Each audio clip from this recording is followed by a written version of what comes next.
mis hermanos ahí en el libro del profeta Isaías.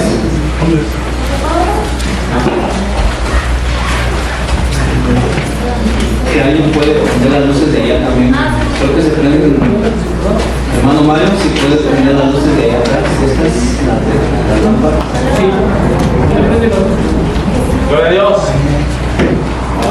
Isaías, damos la bienvenida también a las personas nuevas que están aquí la segunda vez. En esta hora vamos a tomar, los que nos quedamos vamos a tomar en esta hora la palabra de Dios. Isaías 45.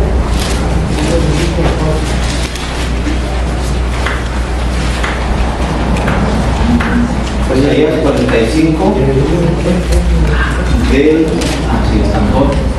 Isaías 45, 22.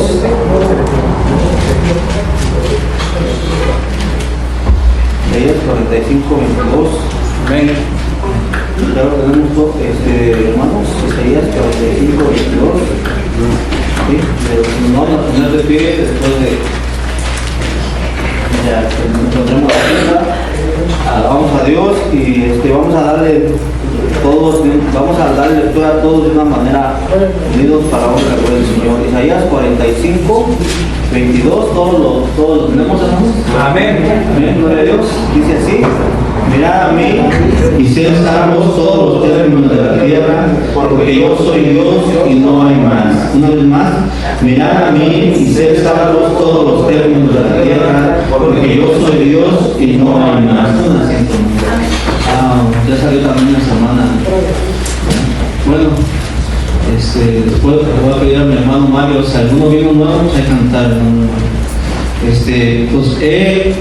Tratamos de hacer un culto, hermanos, evangelístico cada fin de mes. Este mes está muy corto y pensé que era para otra semana, pero me di cuenta que en el calendario ya venía este último 25 de este mes, porque ya no llegamos a 28, ya no entramos bien a la otra semana, ya la otra semana ya empieza también ya el otro mes de marzo. Pero el propósito es que como hay que esta misión tengamos en cuenta, hermanos, que hay almas nuevas y que el propósito de que nosotros prediquemos la palabra de Dios también sea un culto evangelístico para las almas nuevas.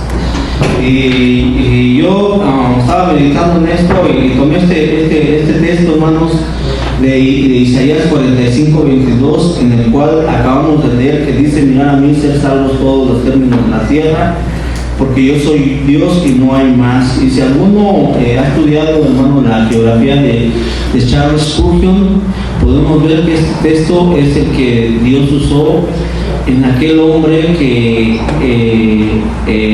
se cuenta la historia que Spurgeon era un jovencito que estaba en las sillas y que ese día no llegó el predicador y que un zapatero tomó el lugar del predicador y que usó este texto, y Dios salvó a ese hombre que con el tiempo Dios lo usó y se le llamó el príncipe de los pastores, Charles Spurgeon, allá en Inglaterra en el siglo, estamos hablando de 1820, 30, en el siglo pasado.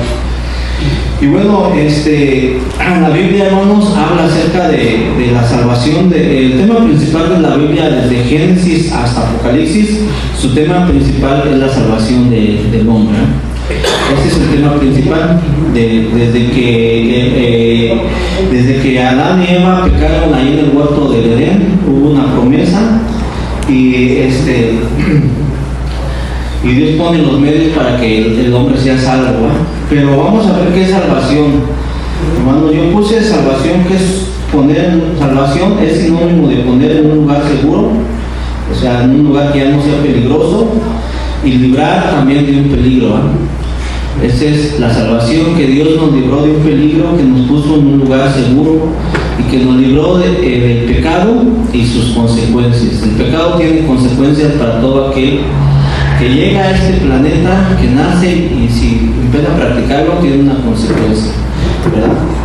Desde la caída del hombre, hermanos, podemos ver que el pecado, vimos la semana pasada la doctrina del pecado, ¿verdad?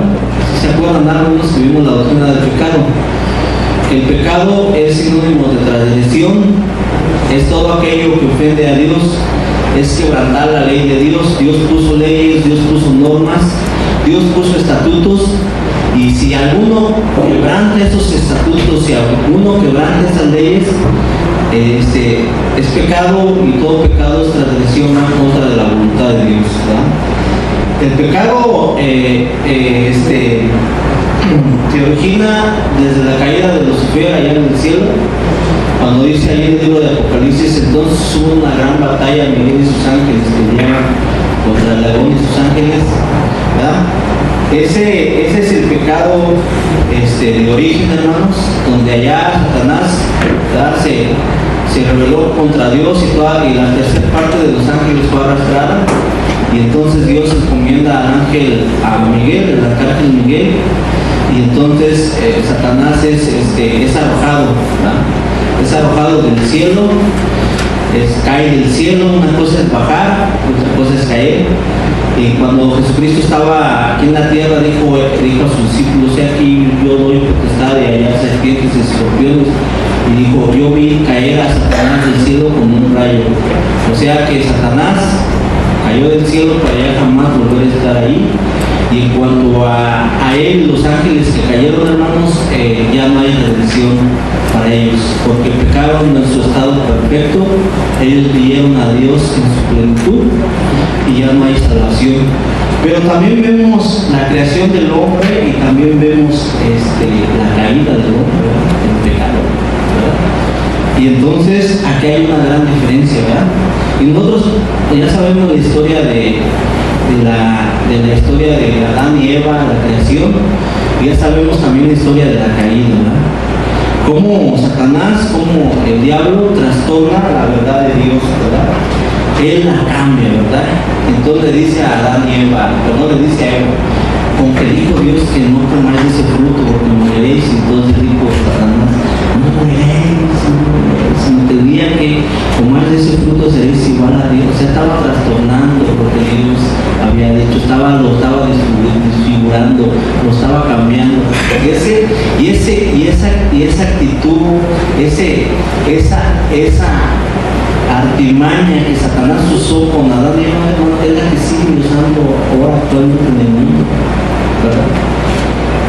No pasa nada con un pecado chiquito. Nos dice el enemigo allá a los que no conocíamos del Evangelio: no pasa nada, mira esto, tú no le haces daño a nadie, ¿verdad? A veces para las personas que nos encontramos cuando evangelizamos dicen: es que yo soy una persona buena, mira, yo soy trabajador, yo soy honrado, yo no le hago mal a nadie, y yo hasta a veces ayudo, ¿verdad? Y entonces de esa manera el enemigo, ¿verdad?, trastorna la verdad de Dios, cuando la palabra de Dios dice que el alma que pecare, esa morirá. Definitivamente Dios ha establecido un juicio para todos los que hemos pecado, y también ha establecido un juicio para Satanás y sus ángeles, ¿verdad? Porque el libro de Hebreos dice que está establecido que los hombres mueran una sola vez, y después de el juicio contra qué, contra el que ha quebrantado los mandamientos de Dios. Entonces podemos entender, hermanos, que en la caída del hombre hay algo, ¿verdad?, que cambia las cosas, que nosotros como seres humanos sí alcanzamos la redención. Satanás ya no, aunque sus ángeles del diablo, aunque los ángeles caídos con todo y Satanás hoy puedan arrepentirse, hermanos, ellos ya no alcanzan el perdón de Dios. Mas sin embargo, la raza humana, más sin embargo nosotros, desde la creación, desde Adán y Eva, hermanos, y que ahí cayó el hombre en pecado, ¿verdad? Dios promete a Adán, promete, perdón, al hombre una redención. Si alguien me ayuda, hermanos, a leer Génesis 3:15, ahí vemos, hermanos, que ya la mayoría de los que somos cristianos teniendo tiempo en el Evangelio, ya deberíamos de saberlo. Génesis 3:15. A ver, dice: y pondré enemistad entre ti y la mujer, y entre tu simiente y la simiente suya. Esta te herirá en la cabeza, y tú le herirás en el calcañar. Ahí es donde el Señor, hermanos, está Dios, después de que ejecuta juicio, ¿verdad? Después de que ejecuta juicio contra Satanás, contra el que había engañado al hombre, a la mujer, también ejecuta juicio, pero también establece una redención para el ser humano, para el hombre. Él estableció una redención, y aquí lo pudimos leer como dijo nuestro hermano. Dice, y pondré enemistad entre ti y la mujer esta, y entre su simiente y la simiente suya, esta te herirá en la cabeza y tú le herirás en el calcañar. Entonces podemos entender, hermanos, que la simiente de la mujer es el Señor Jesucristo. Y el Señor Jesucristo en la cruz del Calvario hirió a la cabeza a Satanás. Amén, gloria a Dios. Y decía, por ahí nos tomó Alberto Blasco, que ya está con Cristo, decía, la serpiente está dando unas colazos, ¿verdad? Que es Satanás, pero hay poder en la sangre de Cristo. Hay poder en la sangre de Cristo. Gloria a Dios. Él ya no tiene autoridad sobre nosotros que hemos aceptado a Jesucristo. Él perdió toda autoridad. Él es un enemigo vencido, derrotado, hermanos. ¿Verdad? Entonces, aquí vemos, hermanos, que Dios provee esa salvación para toda la raza humana. Sí podemos entender esto, hermanos, que los que siempre que leemos Génesis y Apocalipsis podemos entender que nosotros sí podemos alcanzar esa salvación. Que las personas allá afuera que no conocen de Dios sí pueden alcanzar esa salvación. Que cual persona más pecadora, hermanos, que la persona más malvada allá afuera puede tener esta salvación, ¿verdad? Por medio de nuestro Señor Jesucristo. Satanás y sus ángeles, hermanos, los cuales estaban en la presencia real de Dios y pecaron en su estado perfecto, ellos ya no tienen salvación. Por eso de aquí la importancia de que nuestro enemigo anda como león rugiente buscando a quien devorar. Él sabe, hermanos, que nosotros tenemos esa salvación y que todas las personas que acuden a Dios, ¿verdad? Como leímos el pasaje de Isaías 45, mirad a mí, ser salvos todos los términos de la tierra, porque yo soy Dios y no hay más. Que solamente encontramos esa salvación por medio de Dios, y ahora en este tiempo, en esta dispensación de la gracia de nuestro Señor Jesucristo, lo encontramos en Jesús nuestro Salvador. Aleluya. Tenemos esa salvación. Nosotros que ya tenemos esa salvación, hermanos, debemos de vivir en esa salvación y debemos de guardar nuestra vida, de guardar esa salvación, ¿verdad? Entonces, él estaba en el cielo, ¿verdad? Él veía a Dios, ¿verdad? Como es. El hombre no ha visto a Dios como es, ¿verdad? El único que habló cara a cara con Dios fue Moisés, pero creemos que el Señor tomaba una figura, pero no lo vio como su esplendor, como su verdadera naturaleza es, porque dice la misma palabra que no me verá el hombre, vivirá, ¿verdad? Entonces ellos vieron a Dios como tal, como es en su estado perfecto, pero nosotros, hermanos, si vemos a Dios, pues caímos, ¿verdad? Pero nosotros, Dios envió a Jesucristo para propiciación de nuestros pecados. Nosotros podemos ver el reflejo de Dios por medio de nuestro Señor Jesucristo. Entonces el hombre pecó siendo engañado, ¿verdad? Y él ya no estaba en el cielo. El enemigo trastornó la verdad de Dios y la cambió y la descompuso, ¿verdad? Engañando a toda la humanidad. ¿Será que el enemigo sigue engañando, hermanos, a toda la humanidad? ¿Será que el enemigo sigue engañando a alguno de los que estamos aquí? Que si algún cometió un error, un pecado, que diga, es que yo no puedo dejar esto, es que yo no puedo con esto, y es que Dios ya no encuentro salida. ¿Será que todavía el enemigo sigue engañando? ¿Sí? ¿No? ¿Qué les puede decir, hermano Fabián?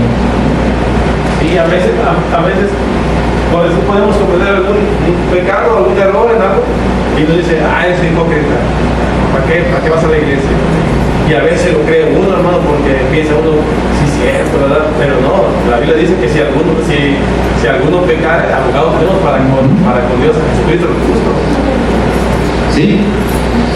Sí ha habido hermanos que se han separado de Dios y ya nos encontramos y yo en la Ciudad de México, pues yo soy de allá y a veces ya no nos veíamos, hermano, ya no vemos en un medio año, ¿qué pasó?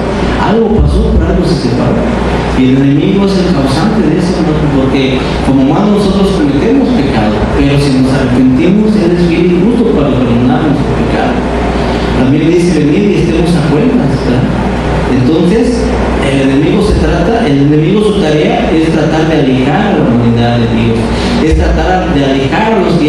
cristianos de Dios, es tratar a la humanidad de que hay un perdón y que ellos sí pueden ser salvos, ¿verdad? Y en medio de esa mentira que distorsionó y la sigue distorsionando, hay muchas personas que han tomado un camino muy equivocado y han dejado este mundo sin saber que había una solución bien fácil y sencilla, el cual es Cristo Jesús, ¿verdad? Entonces el enemigo no solamente trastornó la verdad en ese tiempo, sino la sigue trastornando hoy en día. Hoy en día la sigue trastornando. Hoy en día pensamos y decimos, es que no somos merecedores, es que yo no soy para eso, es que yo no, como que no encajo. No, hermanos, son mentiras del enemigo. Dice la palabra de Dios que de tal manera amó Dios al mundo, ¿verdad? Para que todo aquel que en él cree, que en él cree no se pierda, solamente con creer, ¿verdad? Por fe el justo vivirá. Nosotros solamente por fe. ¿Qué es fe? Es creer. Es decir, yo creo que tú moriste por mis pecados, y de esa manera nosotros no pagaremos ningún precio ni nada, como en otras sectas y religiones que hacen mandas y hacen varias cosas para tener salvación, pero no, hermanos, ya todo el Señor Jesucristo ya lo pagó, ¿verdad? Hoy en este tiempo, en el Antiguo Testamento, desde el Antiguo Testamento hasta Génesis, Dios ha sido siempre el que ha salvado a la humanidad, y hoy en este tiempo, en esta dispensación, Dios puso a Jesucristo por medio para que nosotros fuésemos salvos. Me acordé otra de la definición de evangelismo, que decimos que evangelizar es anunciar a los hombres la obra redentora de Jesucristo como medio único establecido por Dios para el perdón de pecados y liberación del castigo eterno. Gloria a Dios. Que nos aprendiéramos todos, ¿verdad? Entonces, evangelizar es anunciar a los hombres la obra redentora de Jesucristo como medio único. No hay otro medio. Nosotros los cristianos debemos saber eso, tenerlo bien clarito, que es el único medio. Establecido por quién, por Dios. Amén. No lo estableció no fue establecido ni por ángeles, hermano, ni por los arcángeles más poderosos o más sobresalientes. Fue establecido por el mismo Dios. Aleluya. Para el perdón de pecados y liberación del castigo eterno. Porque el pecado trae sus consecuencias, y dice la palabra de Dios que la paga del pecado es la paga del pecado es muerte. Entonces Dios es el único proveedor de la salvación desde el Antiguo Testamento, desde la caída del hombre, a través de las dispensaciones. Si vimos las dispensaciones, ¿se acuerdan, hermano, que algunos de los que tuvimos las dispensaciones? Que la dispensación es un periodo de tiempo en el cual Dios le da al hombre la oportunidad de acercarse, ¿verdad? Es como una oportunidad, y hasta ahorita vamos en la sexta dispensación, que es la dispensación de la gracia de nuestro Señor Jesucristo. Dios ofrece el perdón, ¿verdad? En otros tiempos lo ofreció de una de otra manera, pero en esta dispensación Dios puso a nuestro Señor Jesucristo para el perdón de pecados. Gloria a Dios. ¿Verdad? No puso a la imagen, ni a alguna imagen o a algún ídolo, no. Dios puso al Señor Jesucristo para el perdón de pecados. Entonces, cualquier persona que desea que sus pecados les sean perdonados, incluso de nosotros mismos que hemos caído, necesitamos ir al Cordero de Dios. Acuérdense tanto, hermano, mira al Cordero de Dios. Si el pecado, anhelas el perdón, mira al Cordero de Dios. Y hermano, si yo me acuerdo de aquel asaltante de allá, no sé si él era de Guanajuato, no sé, tenía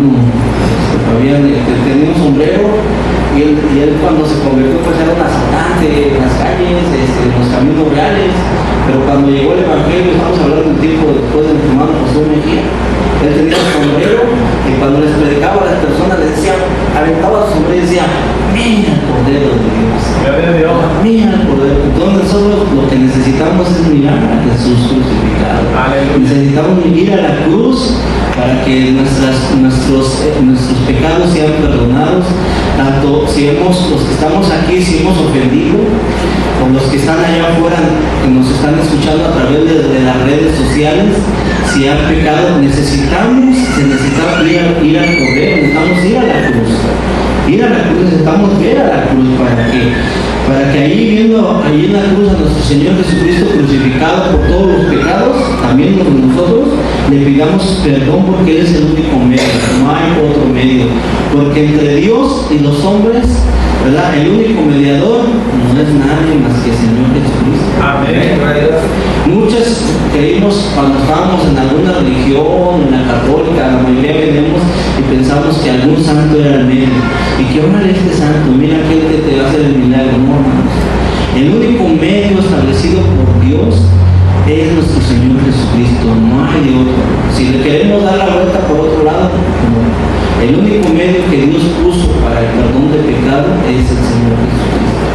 Y entonces todos los que estamos aquí y hemos obtenido esta salvación es porque hemos mirado al Cordero de Dios. Y todo el que venga primera y segunda vez y quiere ser salvo, hermano, necesita mirar al Cordero de Dios. Necesita mirar a veces no como viene vestido el hermano, no si es un lugar bonito, que por qué está oscuro, porque alguien dijo una vez, y por qué no está oscuro aquí, o por qué está esto de color negro, si es aplicado, pero pues este es un templo rentado, hermano. No, si tuviéramos un templo propio, pues hasta con la letra de la ICIA, Dios es amor y todo, pero es un templo rentado. Y a veces venimos y miramos eso, y por qué esto, y cómo cantan y todo, pero no, necesitamos mirar al Cordero de Dios. Si del pecado anhelas el perdón, mira al Cordero de Dios. Y volvemos otra vez cuando ese zapatero predicaba, hermanos, allá en Inglaterra. Aquel joven Charles Spurgeon pues lo contemplaba y le miraba, entonces el zapatero le dijo, ¿verdad? Mira la cruz, ¿verdad? Mira a mí, ser salvos todos ustedes, mira a mí, mira. No miras cómo vengo vestido, no miras cómo está a tu alrededor el ambiente, mira a mí, ser salvos todos ustedes, porque es muy fácil distraernos, hermanos. El diablo se mete a las iglesias para distraernos, a decirnos, ya viste cómo está así la cosa, ya viste cómo viene aquello, ya viste que así hacen aquí las cosas, pero nunca nos va a decir, mira a Dios. No, nunca nos va a decir, mira a Dios, porque Él no quiere que nosotros seamos salvos. Lo que Él quiere es que nos vayamos a la condenación eterna con Él, pero Dios no. Cristo vino a salvar a los pecadores y vino a libertarnos del pecado y sus consecuencias. Aleluya. Cuando el Señor Jesucristo fue allá a Filipos a enseñarles una enseñanza, ¿verdad? Y se decía que aquel lugar, ¿verdad?, era como una puerta, era como un lugar donde a lo mejor salían los demonios, ¿verdad? Y a Filipos le dijo Jesús a los discípulos, ¿quién decís que soy yo? Y los discípulos dijeron, no, pues unos Juan el Bautista, otros algún profeta. Y Pedro le dijo, tú eres el Cristo, el Hijo de Dios viviente. Y entonces Jesús le dice, bienaventurado Pedro, hijo de Jonás, que no te lo reveló sangre ni carne. Y yo te digo que tú eres Pedro, que sobre esta iglesia, esta roca, o sea, la roca es nuestro Señor Jesucristo, edificaré mi iglesia, y las puertas del Hades, había un lugar que le llamaban la puerta del Hades, del infierno, y las puertas del Hades, del infierno, no prevalecerán contra él. Pero nosotros, hermanos, que hemos aceptado a Jesucristo, necesitamos vivir la salvación. ¿Qué le parece si alguno de vosotros, hermanos, no sabe nadar y le dicen, dentro de tanto tiempo vas a ir a un lugar donde hay agua y es necesario que ahí te avienten y tienes que sobrevivir? Entonces, ¿qué es lo que hace usted? Se prepara y ya tiene una manera de nadar. Va con alguien que lo enfrente y dice, yo ya sé nadar, ok, lo avientan al agua, hermano, y si usted no nada, se va a ahogar. Entonces, lo que aprendió, lo que obtuvo, lo pone por obra. ¿Para qué? Para sobrevivir. Así también, hermanos, nosotros obtuvimos una salvación, pero no es para decir ya soy salvo, sino para vivir la salvación, ¿verdad? La salvación es para vivirla, no para decir ya soy salvo, ya conozco de la palabra de Dios, y pues allá pues, cada quien a vivir como pueda. No, la salvación es para vivirla, y nosotros, hermanos, tenemos la mejor guía para que nosotros podamos vivir nuestra salvación, es la palabra de Dios, hermanos. La palabra de Dios, hermanos, es nuestra mejor guía. Si yo necesito un consejo para mi vida, me voy a la palabra de Dios. Por eso la palabra de Dios nos dice, el Señor Jesucristo, escudriñar las escrituras, porque en ella parece que tener la vida eterna y es dar testimonio de mí. Entonces yo me tengo que ir a la palabra de Dios, porque estoy viviendo en un lugar, hermano, estoy viviendo en un mundo lleno de confusión, estoy viviendo en un mundo lleno de maldad, estoy viviendo en un mundo lleno de diferentes caminos hoy en día, hermano. Y hay muchos caminos y muchos dicen, oh no, todos los caminos llevan a Dios. ¿Verdad? ¿Ha escuchado esa palabra, hermanos? Sí. Todas las religiones llevan a Dios y no. Nosotros no podemos cerrar, hermanos, no podemos cerrar. ¿Verdad? No podemos cerrar. Entonces, el alma, ¿por qué no podemos cerrar? Porque el alma que pecare, esa morirá. Así de fácil. Entonces, nosotros necesitamos una guía. Nosotros necesitamos estar seguros para conducirnos conforme a nuestra vida. Necesitamos la palabra de Dios para no hablar, ¿verdad? Mi pueblo pereció, dice la palabra de Dios. Mi pueblo pereció por falta de sentimiento. Es que yo siento. No, hermano, la palabra de Dios no es sentimiento, es conocimiento y convicción del Espíritu Santo. Hermanito, no te has bautizado, hermanita, no te has bautizado, ya eres algo. Es que no lo siento. Así yo los experimenté muchos años en Pico Rivera, hermano, de jóvenes o intermedios. Ya tienes 2 años y el Señor te salvó, ahora necesitas dar el paso de fe, de que tú eres hijo de Dios, necesitas bautizarte. Es que todavía no lo siento. No es de sentimiento, sino es de conocimiento y es un mandamiento, ¿verdad? El mandamiento dice que seamos bautizados, dice ir y predicar el evangelio a toda criatura, el que fuera bautizado será salvo. Entonces necesitamos obedecerle al Señor, ¿verdad? Y la obediencia al Señor también se requiere que como hijos de Dios seamos, ¿verdad? No puedo ser hijo de Dios y ser un desobediente, no se puede. Bueno, sí, pero no es lo correcto. Por eso la palabra de Dios es para vivirla, ¿verdad? Para que nosotros la practiquemos, para que nosotros lo usemos. ¿Cuántos saben usar su espada, hermanos? Amén. Y no solamente contra los hombres de aquí de la tierra, sino contra el enemigo, porque él la sabe bien. Y al Señor Jesucristo, cuando fue tentado, ¿verdad? El Satanás le salió el encuentro y le dice, tuvo hambre, y dijo el Satanás, ahora es el tiempo, ahora, dice, ahorita voy a tentar. Él supo en qué momento, él sabe en qué momento nos tienta, él sabe. Y dice, ahorita. Y llegó y le agradeció, le dijo, si tienes hambre, haz que estas piedras se conviertan en... Y entonces el Señor Jesucristo con la palabra, escrito está, no solo de pan vivirá el hombre. Entonces nos llevó a un lugar alto, le dijo, mira, te voy a ofrecer todos estos reinos y postrado, me adorares. Y el Señor con la palabra, el escrito está, al Señor, al único Dios adorarás, a Él es el único, ¿verdad? Y aparte, pues el enemigo le quería vender al Señor Jesucristo lo que era de Él, o sea, todas las cosas le pertenecen a Dios. De Jehová la tierra su plenitud